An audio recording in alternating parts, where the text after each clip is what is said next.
असं झालं असतं तर मोगॅम्बो कधीच खुश झाला नसता. 1987 मध्ये मिस्टर इंडिया फिल्म रिलीज झाली आणि त्याचबरोबर या फिल्म मधलं एक कॅरेक्टर प्रचंड फेमस झालं आणि ते म्हणजे मोगॅम्बो. पण तुम्हाला हे माहितीये का की हा रोल आधी अनुपम खेर करणार होते? घडलं होतं असं की या फिल्मचं शूटिंग सुरू झालं. शूट होऊन 1-2 महिनेही झाले.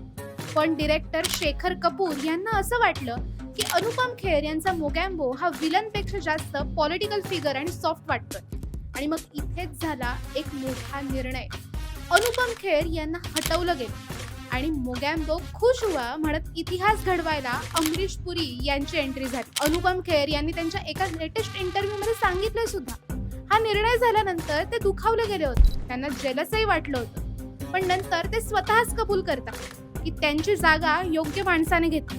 अमरीश पुरी यांच्याशिवाय मोगॅम्बो साकार होऊ शकला नसता. काय मग ही गोष्ट तुम्हाला माहिती होती का? आणि अशा अजून कोणत्या इंटरेस्टिंग फिल्मी फॅक्ट्स विषयी तुम्हाला जाणून घ्यायला आवडेल? सांगा आम्हाला कमेंट्समध्ये. आणि हो, ही रील पटापट लाईक करा, शेअर करा, नाहीतर मोगॅम्बो नाराज होईल. आणि हो, आपल्या चंद्रकोर फिल्मच्या इन्स्टा पेजला फॉलो करायला विसरू नका आणि आपल्या यूट्यूब चॅनलला सुद्धा सबस्क्राईब करा, नाहीतर आम्ही नाराज होऊ.